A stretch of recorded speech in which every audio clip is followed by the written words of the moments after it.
If you are capable of causing depression to yourself, I'm saying this not without any concern for your illness or not due to lack of compassion, because that is the nature of what's happening to you. If you're causing depression to yourself, you are able to generate substantial amount of intense emotions and thoughts, but in the wrong direction. If you don't have very strong emotions, very intense thoughts about something, you cannot get depressed. It is just that you're generating thoughts and emotion which work against you, not for you. So you are strong enough to cause depression to yourself because for you to cause a mental illness for yourself, unless you're pathologically ill, which is just a small number of people, rest are all self-created. Most of them are self-created. A few are pathologically ill, they cannot help it. It just comes from within because of genetic and other factors. Almost everybody here, if we train them towards a certain kind of thought process and emotion and push them a little bit with the outside situations, almost everybody will go lose their mental balance. They will become clinically ill. They can be driven to madness, I'm saying, because the line between sanity and insanity is very thin. People keep pushing it. You get angry, you're pushing the line. It's a thin line. In fact, when you get angry, you know you're pushing the line. That's why the expression, I was mad at somebody. You're not mad at somebody, you're just going mad. You cannot be mad at somebody. You're just pushing your sanity, the boundaries of sanity, and moving into insanity for a certain period of time and coming back. You do one thing every day, you try this, 10 minutes a day. Try intense anger on somebody. What? You will see in 3 months' time, you will be clinically there. Yes. Just try it if you want. Because if you keep pushing the line, you go mad and you come back, you go mad and you come back, one day you're not able to come back, that's all.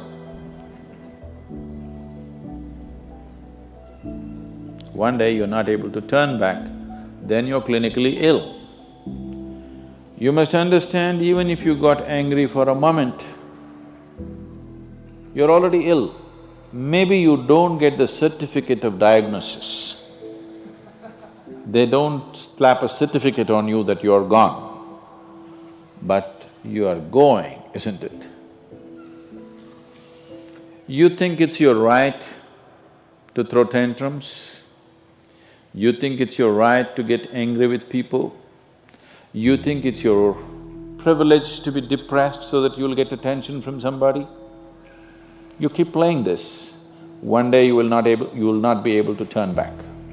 Keep crossing the line every day, one day you will see you cannot cross back. That day, you need a doctor. Till then, everybody needed a respite from you, but the day you can't cross back, they get the respite because now they can catch you and give you to a doctor. Otherwise, you're temporarily going mad every day, many times a day. They cannot even send you to an asylum, they have to bear with you, your family, your friends, your people around you. If you get at least truly clinically ill, we can hand you over. There's one temple in Tamil Nadu, where they chain you and keep you Where there is no hospital, no psychological for ailments, no hospital, there is a temple that somebody created which is supposed to push people back into sanity. So, families just take them and leave them there, they're shackled and left in the temple. You give them some money, they'll feed you, and you're just there like an animal, tied up. I think if hospitals were run like this, a lot of people wouldn't go crazy. They would maintain their sanity. Right now it's too deluxe. If you make hospital extremely comfortable, it'll become an incentive to become sick. And you have incentives in your life to become ill, right from your childhood. You got the maximum attention only when you fell ill. When you are happy, they screamed at you. When you squealed in joy, they screamed back at you, adults. You… then boo-boo, boo-boo, boo-boo, boo-boo. When you are a child, physical illness is good because you'll get attention from your mother and father and everybody around you, and you don't have to go to school on that day. So you learn the art of falling physically ill. But once you get married, you learn the art of becoming mentally ill. Because if you want to get attention, you go sit in a corner, act depressed, people will pay attention to you. So, you keep playing this game, one day you're not able to cross the line back.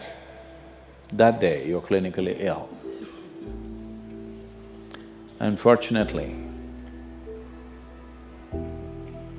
in many ways, not just in the way that I said now, in many different ways, I would say 70% of illnesses on the planet, all kinds, are self-created. Even if you get an infection, there is a way. If you keep yourself in a certain way, physically and mentally, the virus and the bacteria will not work the same way as it works upon somebody else. If you set yourself like this, no matter what's happening, anyway, I have to go and do this, this and this. There's no break from that. The last 29 years, I have not been able to cancel one program because I'm running temperature, I got a cold, I got this, I got that. It doesn't matter what's happening, what you have to do, you anyway have to do. You can't turn back on that. Either out of your commitment or you have a boss like that. One way or the other, if it happens, then you will see, you will not at all fall sick so often. Because if you have temperature, you still have to go.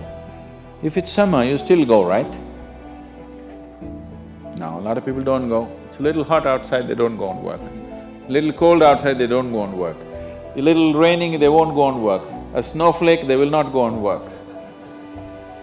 This is just weather.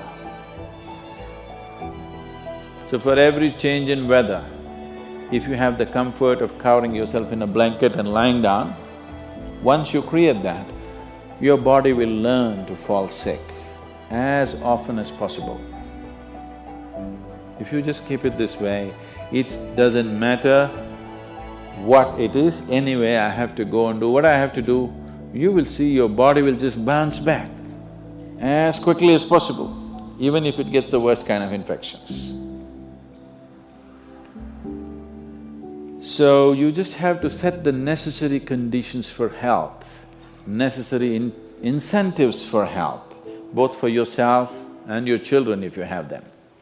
Do not set incentives for sickness. The child is sick, observe him from a distance, never go cuddle him.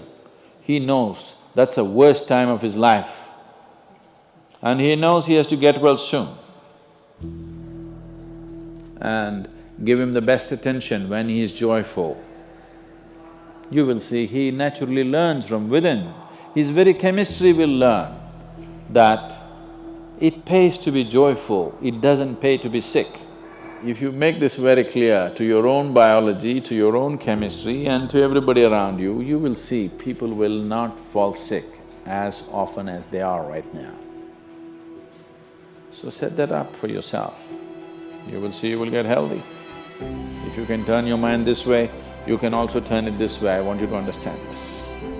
No, I'm like this because my father abused me when I was 7 years of age. If you know all that bullshit, you can as well turn yourself around, isn't it? It's time. You must understand, mentally, physiologically, chemically, energy-wise, you must clearly understand it doesn't pay to be sick, unhappy, depressed. It doesn't pay. To be joyful and ecstatic, it pays. If you make this clear to all these people inside, they will all behave properly.